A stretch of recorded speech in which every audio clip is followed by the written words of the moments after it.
Welcome back, traveler. It's late, and you've wandered far today. The wind outside has gone quiet, and the stars are keeping their watch. I've been waiting by the fire, just in case you came looking for a place to rest your thoughts. And you have. So come. Lie down, close your eyes. I'll tell you a story, soft and slow, and perhaps it will follow you into your dreams. Tonight, we won't speak of monsters or kings, but of something far more dangerous. Romance. Not the kind with handwritten letters and candlelit dinners. I mean the old kind. The kind that could start wars, ruin kingdoms, and end lives. You see, love in the Middle Ages was no fairy tale. It was currency, control, and sometimes even a crime. Let me take you back to a time when a kiss could be political, when a glance could be punishable, and when choosing the wrong lover might cost you more than your heart. It's the year 1147, and across Europe winter lingers stubbornly in the fields. In the great stone halls of the nobility, alliances are being forged not through treaties or trade, but through the placement of a ring on a trembling hand. Children, often no more than 6 or 7 years old, are being promised to people they will not meet for another decade. Their names are inked onto scrolls, next to dowries and parcels of land. Love not as emotion, but as contract. But let's not begin at the top. Let's walk into the village first, where the rules of romance are simpler, and yet no less binding. In the small hamlet of Freundsbury, nestled between low hills and a sluggish gray river, a young man named Aldrich waits near the bakery.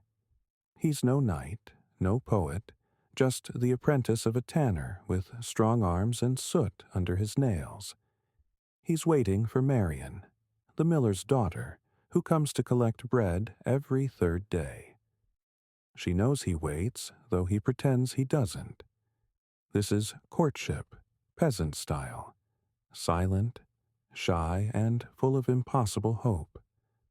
Aldrich doesn't know her favorite hymn.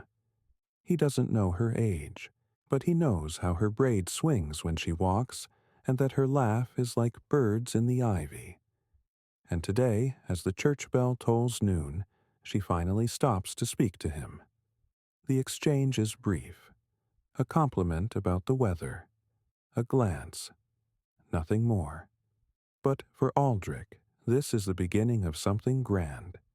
He will lie awake tonight, replaying the 2 sentences over and over. He doesn't know that Marion has already been promised, not by love, but by debt. Her father owes 4 silver coins to the village bailiff, who has offered to cancel it in exchange for her hand. She'll marry before spring. She won't speak to Aldrich again. Love in this world is rarely chosen. Meanwhile, in a castle far from Freundsbury, Lady Eloise prepares for her own wedding. She is 15. Her fiancé is 53. She has never met him, but he's the Earl of Withering, and his lands border her father's estate. Their union will prevent war, or at least delay it. The seamstress pins the final edge of the wedding dress. Eloise stands still, her arms outstretched, her face pale as the silk. Outside the window, banners are being raised and hogs are being slaughtered for the feast. Her little brother runs across the courtyard with a toy sword, laughing. She does not look at him. At dinner that night, her father claps her fiancé on the back. The Earl smells of garlic and dead leaves. He laughs loudly. His hands are too warm. Eloise stares at her cup and imagines it is full of hemlock. But she will marry him, because love in her world is duty. And what of love that dares to grow wild? What happens when 2 hearts try to find each other in secret? In a monastery near Normandy, Brother Petros kneels in the scriptorium, copying a passage from Matthew. The candle beside him flickers. Across the table, Sister Ameline recites the Latin aloud. Their fingers do not touch, their eyes do not meet. But inside them both, a storm is building. They have known each other for years, through scripture, through silence. Tonight, she will leave a pressed violet on his bench. Tomorrow, he will return it with a poem written in invisible ink, lemon juice burned faintly into parchment. This is their romance. Hidden, fragile, and forbidden. They believe it is pure. The church disagrees. If discovered, he will be defrocked. She will be imprisoned in a cold room where the nuns are buried standing. But still they exchange their flowers. Still they write their poems. Even in a world of rules, love finds cracks. But what is love in a time like this? To a knight, it might be blood spilled in a tournament for the smile of a noble lady, a woman he may never touch. To a merchant, it might be a marriage to secure trade routes across the sea, where affection is measured in spices and coin. To a widow, it might be a glance from a stable boy, warm and dangerous and fleeting. To a priest, it might be a secret shame, tucked inside a prayer. And to a bard, it is a tale, half truth, half dream, sung by the fire to lull children to sleep and make soldiers weep. To understand how love worked for the powerful, you must understand this. Marriage was not personal. It was political. Every union was a map drawn by two families, not two hearts. Let's begin in the stone halls of House Fenwick, in the northern shires of England. The year is 1224.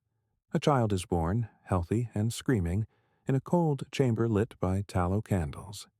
She is swaddled quickly and placed in her mother's arms for a moment, just long enough for a priest to whisper a blessing, before she is taken to be washed and measured. Her name is Isabel, and already she is useful. That winter, Lord Fenwick writes to Baron Rutherby. Their estates share a border, and their fathers once quarreled over a river. The letter is simple and stiff. A daughter born to my house. Perhaps in time she might strengthen both our lines. The reply comes weeks later. My son, Alaric, is of suitable age. Let us revisit the matter in 5 winters' time. And, just like that, Isabel's future is inked. She learns to curtsy before she learns to speak. She learns Latin prayers before lullabies. Her wet nurse tells her bedtime stories of queens who marry wisely and die wealthy. On her 6th birthday, she is told of the boy who will one day be her husband. His face is unfamiliar, and so she imagines one from her dreams. When she is 10, she is sent to live with his family, not as a daughter, but as collateral. She is trained in their customs, expected to adapt. Her letters home are read before being sent. If she falls ill, a physician is summoned only after permission arrives from her betrothed's father. At 15, she is married to Alaric. He is awkward and impatient, and their wedding night is terrifying. No one speaks of love. Love is not required. What matters is that the lands are united, and the heir will come. The day after the wedding, she walks the gardens alone. A servant nods politely. No one congratulates her. This was noble marriage, a contract in velvet. But not all stories end so quietly. Let me tell you about the House of Viramont, a powerful line in Burgundy known for its vineyards and its tempers. The Viscount Viramont has 2 daughters, twins, Blanche and Beatrice. They are 16, quick-witted, and dangerously beautiful. Suitors arrive each season, offering gold, horses, even rare falcons to win favor. But the Viscount is not impressed by gifts.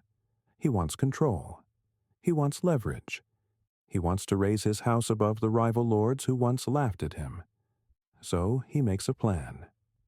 Blanche will marry Count Herveux of Auvergne, a man thrice her age, but wealthy and recently widowed. In return, Herveux promises to place Viremont wines in every noble court from Lyon to Toulouse. Beatrice will be given to Lord Valcourt, whose sister happens to be married to the king's cousin. That link, no matter how thin, might be enough to nudge the Viscount toward court favor. The girls protest. They cry. Blanche even threatens to flee. The Viscount smiles, not kindly, and reminds them of their duty. He speaks of loyalty, of family, of honor. Behind him, the steward signs the papers. The weddings take place within a fortnight. By winter's end, Blanche is with child. Beatrice is bruised and silent. The Viscount drinks to his legacy. For those with titles, daughters were chess pieces. Sons were investments. Love was luxury, and rarely afforded. But not every noble woman accepted the game. In 1307, in the city of York, Lady Catherine of Harrogate refused her betrothal. Her father had arranged for her to marry Sir Piers Malin, a knight of impressive lineage but foul reputation. He had already buried 2 wives, one from fever, one from falling down a stairwell that had no railing. Catherine, barely 17, said no. At first her family laughed, then they begged, then they threatened. Still, she refused.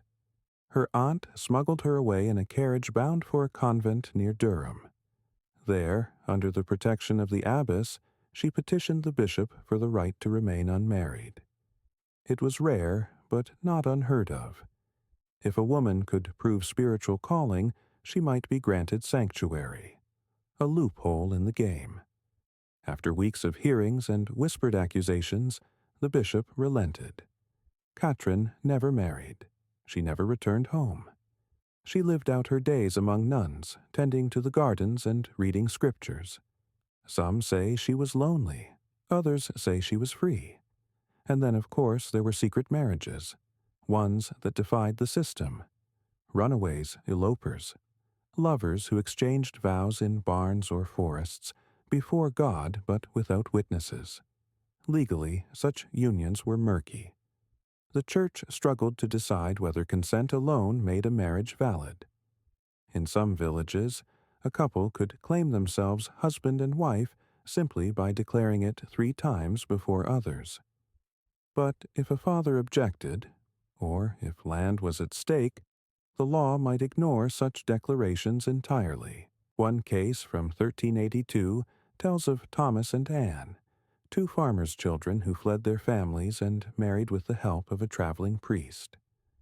When they returned, Anne's father dragged her back home, while Thomas was whipped in the square. They were separated for years until Anne's father died, and the village finally recognized their bond. They died holding hands 60 years later. That, too, is love. But not all love in the Middle Ages was arranged. Some was pursued, desperately, foolishly, and at great cost. Let's talk about how men, especially those in armor, tried to prove their worth. Let's talk about courtly love. It was an invention of sorts. In the 12th century, troubadours in southern France began writing songs about unattainable women and the noble pain of longing.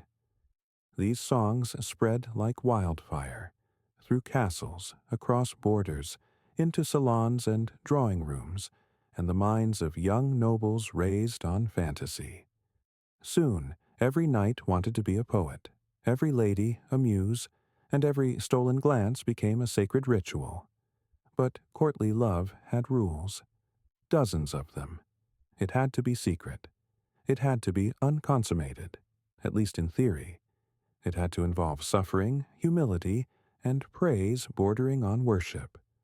The lady was always superior, the knight always a servant. The more impossible the love, the more noble the pursuit. Let's enter the court of Eleanor of Aquitaine, one of the most powerful women in Europe. She was queen twice, of France and then of England, and her court became the breeding ground for the ideals of romantic devotion.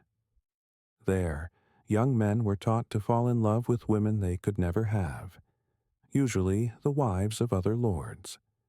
A knight would choose his lady. She would give him a token, a ribbon, a glove, a scarf, to wear during battle or tournament. He, in turn, would write verses praising her eyes, her hands, the way her shadow moved across stone. He might fast in her honor. He might sleep on the floor. He might fight duels over the way another man pronounced her name. And she might smile at him, or not. That was her power. But was it real love? It was a game, yes, but one with stakes. Let's meet Sir Etienne of Brave.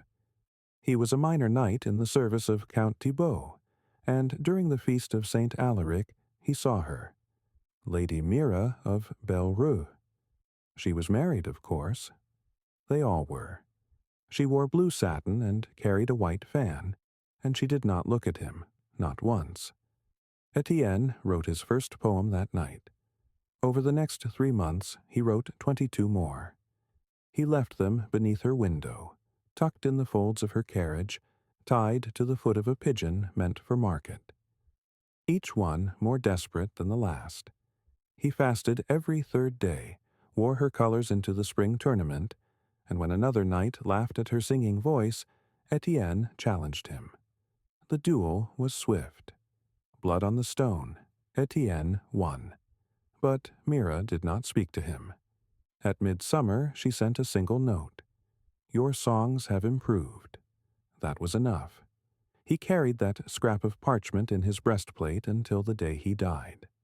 You see, courtly love wasn't about possession, it was about longing, and longing became its own reward.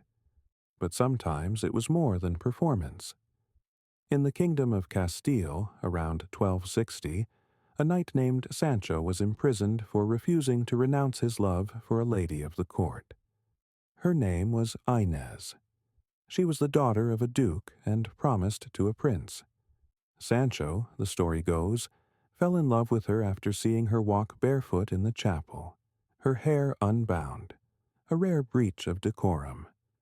He wrote her a letter every day from his cell. In return, she smuggled him bread and figs wrapped in linen. When her wedding day came, Inez vanished. They found her cloak near the river, weighed down with stones. The prince married someone else. Sancho was released months later, hollow-eyed and silent. He never spoke her name again, but he never married either. Not all lovers were tragic, though. Sometimes the rituals of courtship did lead to marriage, especially when the families saw advantage in the match. In Flanders, in 1311, a knight named Gilles courted a merchant's daughter named Anneliese. Her family was wealthy. His was noble but poor. For weeks he stood outside her father's shop, reciting verses and playing a lute badly. When that failed, he challenged another suitor to a mock trial of virtue, a public contest of wit, poetry, and chivalric pledges. It was ridiculous. It was theatrical. But it worked. The townspeople loved it. Her father, amused, agreed to the match. They were married in spring. Even in a world of harsh rules, charm could still open doors. And for some women, these rituals were more than flattering. They were empowering. To be a lady courted under the rules of courtly love meant being seen as the ultimate prize. Men knelt. Men begged. Men wept. In a time when women were often treated as property, courtly love offered a strange inversion. For once, she held the power, at least for a while. But it was dangerous, too. If a woman encouraged too many suitors, she was branded a flirt, or worse.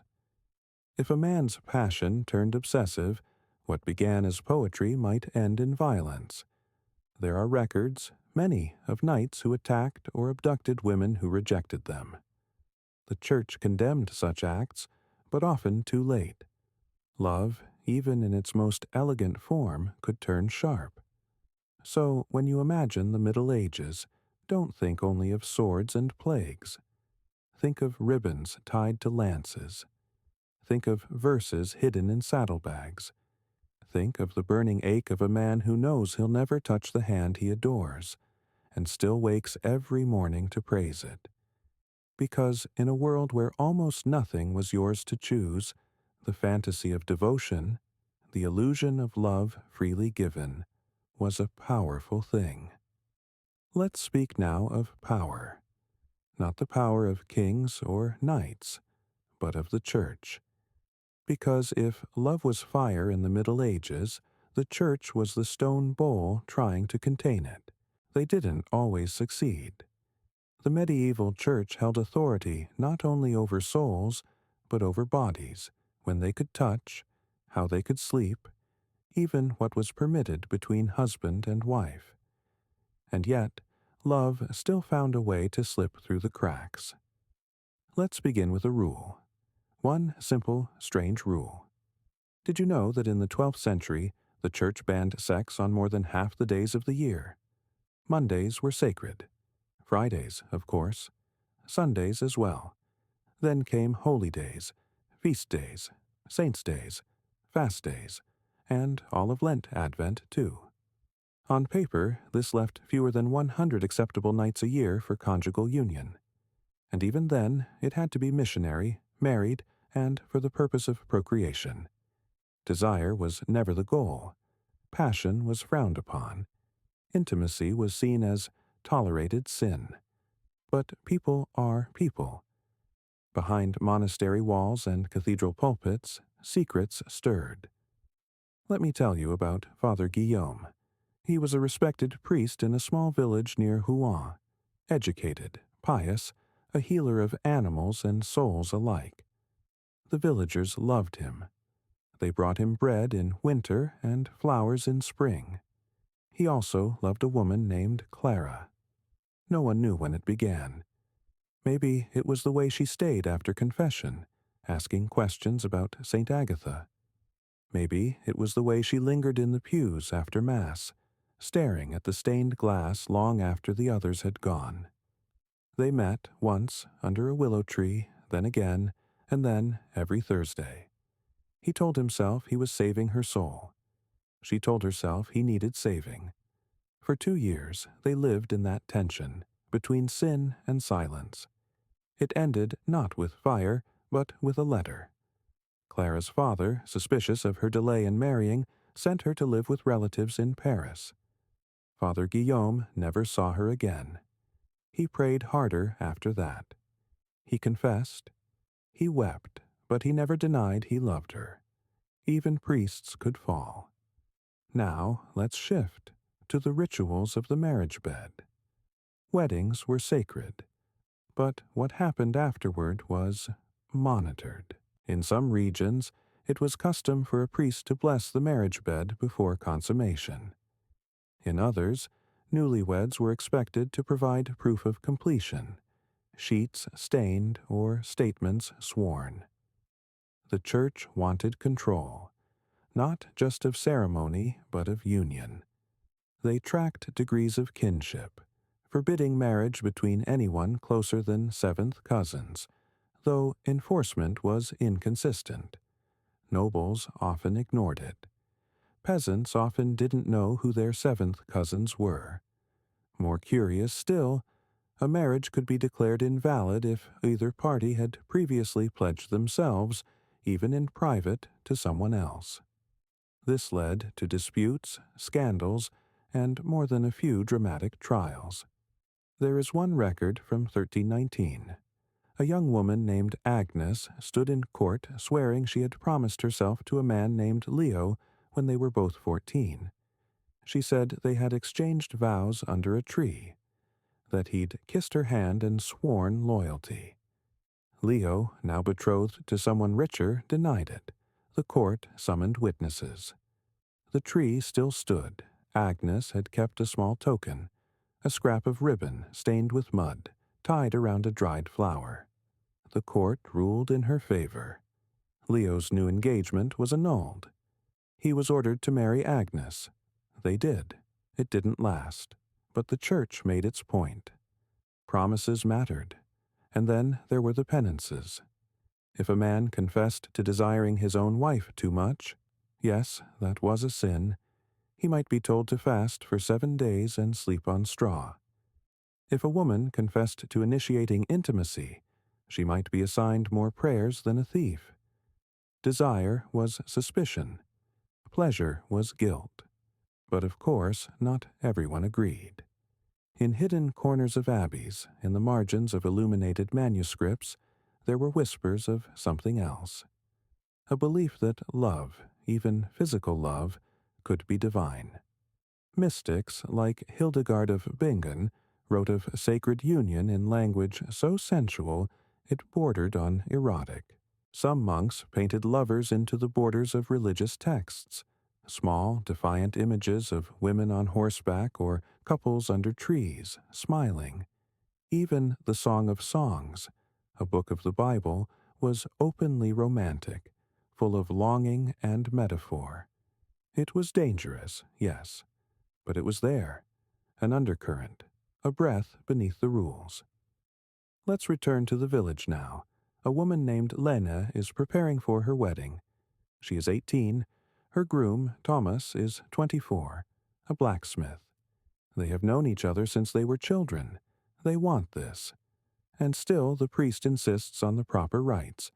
They must confess. They must take communion. They must be blessed. After the wedding, they are escorted to the bed by family. The room is crowded. Jokes are made. The door is closed but not locked. Not yet. This is the expectation. Not just love, but public confirmation of love. They lie side by side in silence, embarrassed, exhausted. Somewhere outside, a rooster crows. It is not romantic, but it is real, and in time it will become theirs. You see, love in the shadow of the church was not impossible, only complicated. It was weighed down with rules, rituals, and shame. But it survived, in secret letters, in kisses stolen behind barns, in promises whispered during feast days, and sometimes in the quiet certainty of two people who knew, despite everything, that what they had was true. Let's go there, to the muddy lanes and flickering hearths, because love here was not gilded. It was rough and real. It smelled of smoke and animals, and still it endured. We begin in the village of Loughton, spring of 1293. The air is wet with thaw. Snow has melted into mud, and lambs cry from the hills. A festival is coming. Beltane, the old feast of fire and fertility. Though the church frowns on it, though the bishop calls it pagan filth, the villagers still gather on May Eve. They light bonfires. They leap through smoke. They sing songs older than Latin, and they pair off. The custom is called greenwood marriage. On this night, a man and woman may disappear into the woods and emerge at dawn as lovers, or not. No vows are exchanged. No priest is present. But hands are held. Eyes are locked. And sometimes new life begins 9 moons later. For many peasants, this was courtship, a night of choice in a life with little freedom. Let's follow Elswith, a weaver's daughter, and Harwin, who tends pigs. They have spoken twice, once while drawing water, once at the bread table. But tonight, as the fires crackle and the fiddles play, he asks if she'll walk the edge of the wood. She nods. They don't kiss. They barely speak. But when the sun rises, her hair is loose and his hand is in hers. In the weeks that follow, they speak more. They share eggs and laughter. He fixes her roof. She brings him honey. By midsummer, their families meet. There is no dowry, no parchment, only cider, nods, and 2 people who've chosen, for now, to stay. This was love, peasant style, practical, quiet, stubborn. But it wasn't always so simple. Sometimes superstition ruled the heart. In the Welsh village of Penlec, The elders believe that if a man carves his name into an ash tree and the bark grows over it within a year, he will marry the one he desires. So they carve. So do the girls, though secretly. One places a lock of hair in a stream at dawn and watches to see if it floats north or south. North means devotion. South, betrayal. They trust signs more than speech. After all, speech can lie. In parts of Bohemia, love charms are passed between girls. A ribbon tied with 7 knots, a pinch of soil from the lover's footprint, a whisper repeated under a new moon. They are small things. But when your life depends on the next harvest, the next storm, small things carry weight. And still, affection blooms.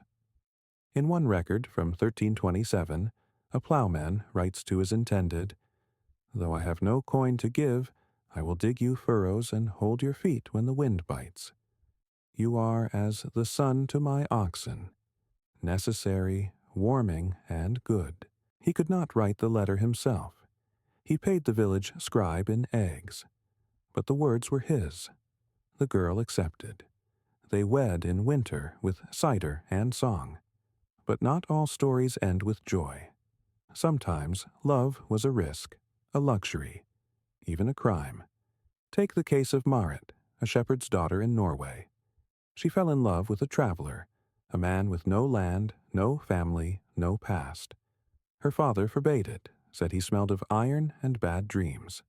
Still, they met, in barns, in shadow, in silence. She became pregnant. The traveler fled. She was brought before the village elders and fined 3 goats for fornication. When she could not pay, she was sentenced to 3 days in the stocks. It rained all 3 days. She lived. She raised the child alone. She never spoke his father's name again because love, for peasants, was not a right. It was a gamble. Let's speak now of marriage, not the noble kind, but the kind made with bread and breath. Peasant weddings were brief, often held on market day. A priest might be present or not. What mattered was agreement and witness. They shared bread. They drank from the same cup. They slept under one roof, and that was it. Some lived in love, some did not. Some grew used to one another like old tools. Others found fire in late hours, beneath woolen blankets and candle smoke. Infidelity was common. Forgiveness, too.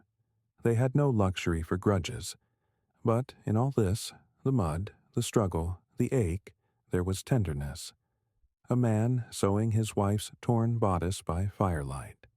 A woman saving the last apple for her husband's pouch. A child born into arms that had known only hard labor, but still opened gently, because even among the poorest, the most forgotten, love persisted, not in grand gestures, but in survival. So rest now. Let your thoughts follow Elswith into the woods. Let the green leaves whisper. Let the old songs wrap around you like moss on stone. We've wandered far now, through palaces and pigsties, convents and candlelit rooms, but we haven't yet spoken of what happens when love crosses the line. In the medieval world, love was not always permitted, and when it bloomed where it shouldn't, outside marriage, across class, in the arms of someone else, the consequences were often swift and cruel. Let's begin in Paris, the year 1374. A merchant's wife named Odette is seen embracing a stable hand in the alley behind St. Laurent's chapel. A neighbor reports it to the priest. The priest tells the constable. The constable tells her husband. That night, she is dragged by her hair into the square and tied to the pillory. Her lover is whipped until his back opens like wet parchment. Odette is left for a day, spat on, cursed, and finally released, face bruised, eyes blank. She does not return to her home. She joins a convent near Rouen. She dies 2 winters later, her name never spoken again in that street. This was the price of adultery, especially for women. For men, the rules were often more forgiving. A husband might stray and face confession. A wife might stray and face exile. But it was not always this way. In some parts of Europe, especially among the peasantry, adultery was handled within the community, not by law but by shame. Let's travel to a village in Saxony. A man named Brant is found in another man's home while the husband is at market. There's no violence, no trial. Instead, the villagers gather. They dress Brant in a woman's cloak, smear soot on his face, and lead him through the square on a donkey, backwards. They sing songs. They laugh. They throw grain. This is the ritual. Humiliation, not blood. Afterward, Brant returns to work. No charges, but the memory clings. It's not just affairs between men and women, either. Same-sex love existed, quietly, dangerously, behind cloisters and under cloaks. In Florence, records show repeated accusations of sodomy, a catch-all term for male intimacy. Some were false, political weapons used to destroy reputations, but some were real. Let me tell you about Matteo and Ricci. They were stonemasons, apprentices working on the same cathedral. They lived in a shared loft, spoke little to others, and kept to themselves. No one knew, not truly, until a jealous rival accused them. They were arrested, questioned, tortured. Ricci confessed. Matteo did not. Ricci was executed. Matteo was exiled. He left Florence and was never seen again. But years later, a stone archway in Siena bore the letters M+R, carved carefully and low where the eye rarely falls. Some say it was him. A quiet monument, a final kiss in stone. Even royals weren't safe from forbidden love. Eleanor of Brittany, niece to King John of England, was held a prisoner for most of her life. Not for any crime, but for who she might marry. Her existence posed a threat to royal succession, so she was locked away in various castles. At one point, a knight named William was found writing her letters. Sweet, tragic notes hidden in herb bundles. He was stripped of his title. She never married. She died in a tower. Sometimes love wasn't just punished, it was prevented. And what of secret births? Illegitimate children were both common and feared. A nobleman's bastard might be ignored or quietly placed in a monastery. A peasant girl's baby might be left at the church door, swaddled in linen and shame. There's a tale from Bavaria. A midwife confesses on her deathbed that she helped deliver over 20 such children, most taken from unmarried girls. She never asked names. She never kept them. She only remembered one, a boy with one green eye and one blue.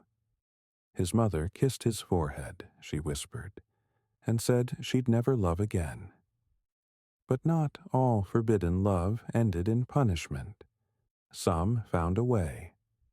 In the Scottish Highlands, a farmhand named Ewan fell in love with his master's daughter, Lorna.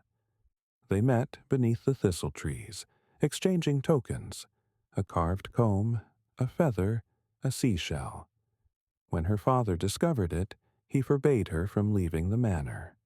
So Ewan waited. Every evening, for a year, he stood at the edge of the field, just where the lamplight ended. He never called, never approached, just stood, watching. On the first day of spring, Lorna appeared. She carried a bundle. They left together that night, crossing the border to a village where no one knew their names.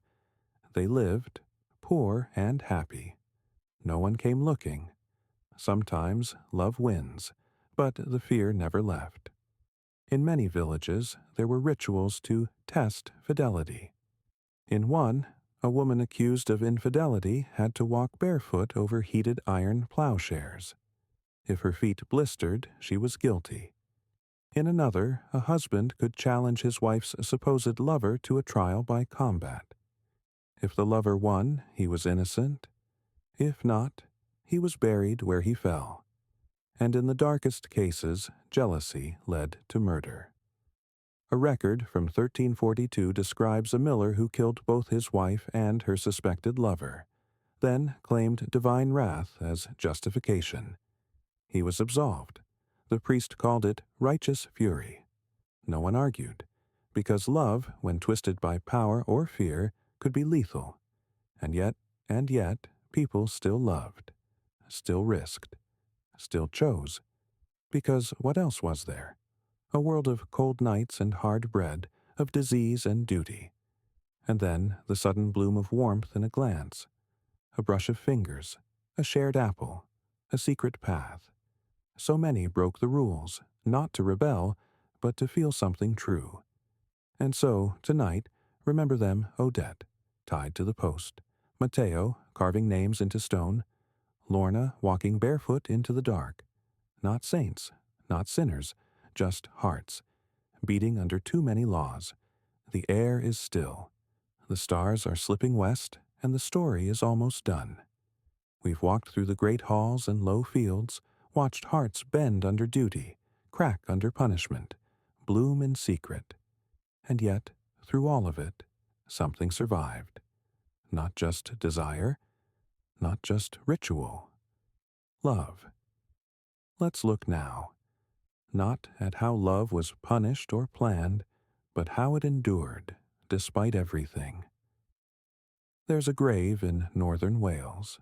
The marker is worn, the name faded, but beside it lies another, smaller stone, still intact. It reads, "Together still against all else." Local stories say it belongs to a couple, a knight and a milkmaid. They met when he fell from his horse outside her cottage. She stitched his wound with linen torn from her own dress. He thanked her with coin. She refused it. He returned, again and again. He was promised to a noblewoman. She was due to marry a baker, but they kept meeting by the stream near the yew tree for years. Neither marriage happened. They disappeared one summer. When they returned, he had renounced his title. She, her dowry. They bought a small farm with borrowed coin. When he died, she planted thyme over his grave. When she died, the villagers buried her beside him. Not everyone hated them. Some envied them because they had chosen. And choosing love, in a world that rarely allowed it, was its own form of rebellion. Let's speak now of letters. Thousands have survived. Notes from husbands to wives, scribbled in margins of tax documents. Messages carved into wood, left under beds. Lines of affection tucked inside cookbooks, farming records, even confessions. One from 1428 reads, "I curse the market for taking you away. The day is colder without your laughter. Come home fast, I have saved the last plum for you." Another, unsigned, says only, "It was your smile. It undid me." In monasteries, in markets, in storms and silence, people spoke their love where they could. Not with grand declarations, but with small, stubborn truth. And in this we see a pattern. Love persisted not in castles, but in cracks. In a coin saved, in a shawl mended, in bread baked with care. It lived in the absence, in waiting, in missing, in the simple wish to be near. And even when it failed, when lovers were torn apart or denied or forgotten, the longing remained. Because longing, too, is a kind of love. Let's return to Freundsbury, where Aldrich once watched Marion at the bakery. He never married. He became the village tanner. His hands roughened, his back bent, but every third day he bought a loaf, even when he didn't need it. Marion moved away. She lived a full life. But in a box beneath her bed, her granddaughter later found a ribbon. Thin, faded, and tied in a careful knot. No one knew what it meant, but Aldrich might have. Love, real love, doesn't always look like stories. Sometimes it looks like patience, like quiet presence, like a name never said aloud, but held close for decades. Even in war, it survived. There's a poem written by a soldier during the 100 Years' War. They say arrows fly faster than words, but mine are yours still, folded in the pocket near my heart. He died at Poitiers. The poem was found in his boot. We don't know who she was, but someone, somewhere, once received every letter, except that last one. And still it was written. So what did love look like in the Middle Ages? Sometimes cruel, sometimes transactional, but also tender, persistent, strange. It danced in the rules and defied them. It whispered in churches and shouted in fields. It bound kings and shepherds alike, and though it often failed, it kept trying. Again and again.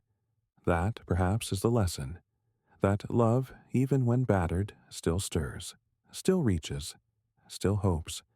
You've walked with me through centuries tonight. You've heard the cold facts and the warm truths beneath them. Now, let them rest. Let Aldrich sleep. Let Katrin's garden bloom. Let Petros still imagine violets on parchment. Their time is gone, but their hearts, echoes of them, might still beat in yours. Sleep now. And if you dream, let it be of a world where love, against all odds, chose to stay. Good night.